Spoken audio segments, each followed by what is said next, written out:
నమస్కారం. ప్రభుత్వ పథకాల అప్డేట్స్ ముఖ్యంగా ఇందిరమ్మ ఇండ్లకు సంబంధించి ప్రతి డౌట్ క్లియర్ చేస్తూ, ప్రతి అప్డేట్ అందిస్తూ వీడియోస్ అయితే వస్తుంటాయి.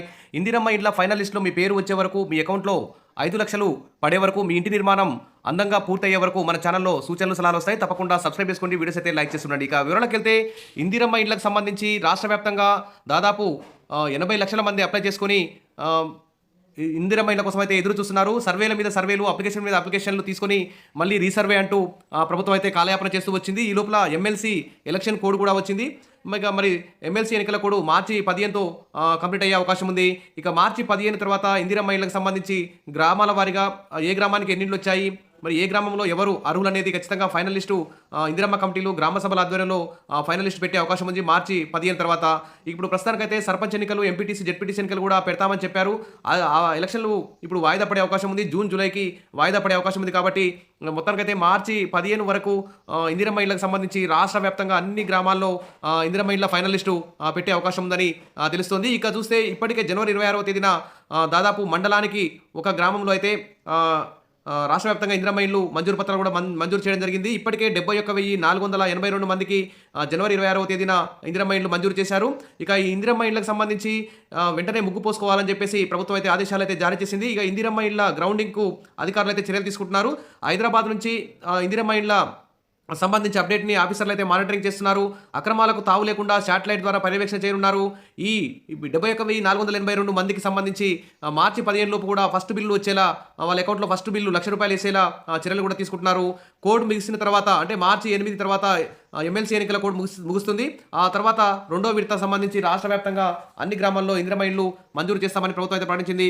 ఒకవేళ సర్పంచ్ ఎన్నికలు వస్తే మాత్రం మార్చి, ఏప్రిల్ దాకా పొడిగించే అవకాశం ఉంది. ప్రస్తుతానికైతే సర్పంచ్ ఎన్నికలు, ఎంపీటీసీ, జెడ్పీటీసీ ఎన్నికలు జూన్, జూలైకి వాయిదా పడే అవకాశం ఉంది. కాబట్టి మార్చి 15 వరకు రాష్ట్ర వ్యాప్తంగా అన్ని గ్రామాల్లో కూడా, అన్ని పట్టణాలు, అన్ని వార్డుల్లో కూడా ఇందిరమ్మ ఇళ్ల ఫైనల్ లిస్ట్ పెట్టే అవకాశం ఉందని తెలుస్తోంది.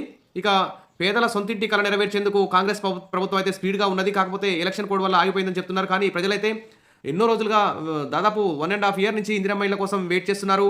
మరి మొదటి విడత ఇందిరమ్మ ఇళ్ల లబ్ధిదారుల ఎంపిక, మండలానికి ఒక ఊరిని సెలెక్ట్ చేసి ఎంపిక చేయడం పట్ల చాలా అసంతృప్తిగా ఉన్నారు.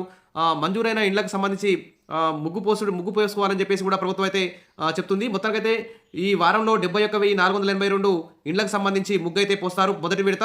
ఇక రెండో విడత ఎమ్మెల్సీ ఎన్నికల కోడ్ ముగిసిన తర్వాత మార్చి 15 వరకు రెండో విడత లిస్టు పెట్టే అవకాశం ఉంది అన్ని గ్రామాల్లో. కాబట్టి ఇక అక్రమాలకు తావు లేకుండా ఇందిరమ్మ ఇల్లు నిర్మిస్తామని చెప్తున్నారు. ఇక ముగ్గు పోసుకోవచ్చు అని చెప్పేసి 71,000 మందికి అయితే ఆదేశాలు అయితే వచ్చాయి. ఇక అక్షాంశ, రేఖాంశాలను బట్టి ముగ్గు పోసిన వెంటనే స్థలానికి అనుసంధానం చేస్తారు. లబ్ధిదారులు ఒక దగ్గర ముగ్గు పోసి మరో దగ్గర నిర్మాణం ప్రారంభించిన వెంటనే శాటిలైట్ ద్వారా అధికారులకు అలర్ట్ అయితే అందుతుంది. తర్వాత వారికి డబ్బులు అయితే అకౌంట్లో పడకుండా పోతాయి. కాబట్టి లబ్ధిదారులు నిర్మించిన ఇంటికి సంబంధించిన ఫోటోలు కూడా ఎప్పటికప్పుడు ఆన్లైన్లో అప్లోడ్ అయితేనే బిల్లులు అందనున్నాయి. శాటిలైట్లో నమోదైన రికార్డు ప్రకారమే 4 దశల్లో ₹5,00,000 అందిస్తారు. ఇక ఇసుక కూడా 8 ట్రాక్టర్ల ఇసుకని ఫ్రీకి ఇస్తారు. స్టీలు, సిమెంట్ కూడా తక్కువ ధరకు ఇవ్వాలని చెప్పేసి ప్రభుత్వం భావించింది. ఇది ఒక గుడ్ న్యూస్ అని చెప్పొచ్చు. ఇక ఈ 71,000 ఇండ్లకు సంబంధించి మొదటి విడతలో మంజూరైన ఇండ్లకు సంబంధించి మార్చి 15 లోపు వాళ్ళ అకౌంట్లో డబ్బులు పడతాయని చెప్పేసి గృహ నిర్మాణ శాఖ ఎండీ వీపీ గౌతమ్ అయితే తెలిపారు. ఆ దిశగా అధికారులు ఎప్పటికప్పుడు చర్యలు అయితే తీసుకుంటున్నారు. ఇక ఇందిరమ్మ ఇళ్లకు సంబంధించి దరఖాస్తులు మొత్తం కూడా 3 విభాగాలుగా విభజించారు. ఇక L1, L2, L3 విభాగాలుగా విభజించారు. దీనికి సంబంధించి మన ఛానల్లో వీడియో కూడా వచ్చింది చూడండి. ఖాళీ జాగా ఉండి ఇల్లు లేని వారిని, ఖాళీ జాగాతో పాటు గుడిసె, మట్టి మిద్దెలు, రేకుల షెడ్లు ఉన్నవారిని L1 జాబితాలో చేర్చారు. అంటే వాళ్ళకు ఖాళీ సొంత ప్లాట్ ఉంటుంది, వాళ్ళకు ఇల్లు ఉండదు. మరి ఆ సొంత జాగా ఉంటుంది, ఇల్లు ఉండకుండా ఇల్లు మామూలు గుడిసెలు, మట్టి మిద్దెలు, రేకుల షెడ్లు ఉన్నవారిని L1 జాబితాలో చేర్చారు. వీరికి ఇల్లు అనేది అత్యంత అవసరం.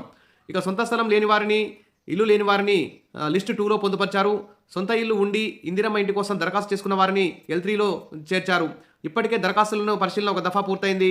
మళ్ళీ రీవెరిఫికేషన్ కూడా పూర్తయింది. కలెక్టర్ల నుంచి గృహ నిర్మాణ శాఖకు జాబితాలన్నీ అందగానే పూర్తి స్థాయి ఇళ్లను మంజూరు చేసేందుకు అధికారులు అయితే సన్నద్ధం చేస్తున్నారు. ఇక మొదటి విడతలో రాష్ట్ర వ్యాప్తంగా జనవరి 26 రోజు మండలానికి ఒక గ్రామంలోనే మంజూరు చేయడం పట్ల మిగిలిన గ్రామాల ప్రజలందరూ కూడా చాలా అసంతృప్తిగా ఉన్నారు. ఇంకా 3,80,000 ఇండ్లు మంజూరు కావాల్సి ఉంది. ఫస్ట్ ఫేజ్లో 4,50,000 ఇండ్లు ఇస్తామని చెప్పారు కదా. ఇప్పటికీ 71,000 ఇండ్లు మంజూరు చేశారు. ఇంకా 3,80,000 ఇండ్లకి మార్చి 15 వరకు ప్రతి గ్రామంలో ఇందిరమ్మ ఇళ్ల ఫైనల్ లిస్ట్ పెట్టే అవకాశం ఉంది.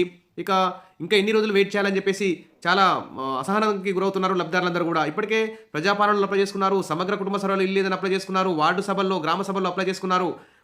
అప్లై చేయని వారు కూడా మళ్ళీ అప్లై చేసుకున్నారు. మరి ఎప్పుడు ఇల్లు ఇస్తారని చెప్పేసి అందరూ కూడా వెయిట్ చేస్తున్నారు. ఇక ఎమ్మెల్సీ ఎన్నికల కూడా అయితే ముగుస్తుంది మార్చి 8 నాటికి. తర్వాత మళ్ళీ స్థానిక సంస్థల ఎన్నికలు వస్తే మళ్ళీ సర్పంచ్, ఎంపీటీసీ ఎన్నికల కోడ్ కూడా వచ్చే అవకాశం ఉందని భయపడ్డాము. కానీ సర్పంచ్, ఎంపీటీసీ ఎన్నికలు వాయిదా పడే అవకాశం ఉంది కాబట్టి ఖచ్చితంగా మార్చి 15 వరకు ఉగాది వరకు అందరూ కూడా సొంతింటికి ముగ్గు పోసుకునే విధంగా ప్రభుత్వం చర్యలు తీసుకునే అవకాశం ఉంది. కాబట్టి ఇందిరమ్మ ఇళ్ళకి సంబంధించి ప్రతి అప్డేట్ మన ఛానల్‌లో వస్తుంది. తప్పకుండా సబ్స్క్రైబ్ చేసుకోండి. వీడియోస్ అయితే లైక్ చేసి ఉండండి. Thank you.